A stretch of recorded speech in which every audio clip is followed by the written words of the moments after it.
Upang papalaya, ako po si Jessica, nirepresenta ang Kasyon sa Baisa.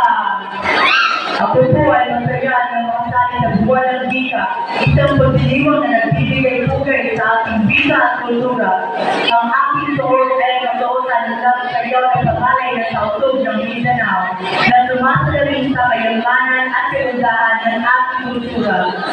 Sa pamamagitan ng aking katoosan, nais kong ipakita ang ating pagmamahal sa ating bisa at kultura at sana'y maging inspirasyon ko sa ating lahat na ipagmalaki ang pagkatao bilang mga Pilipino. Mabuhay ang Bisang Pilipino!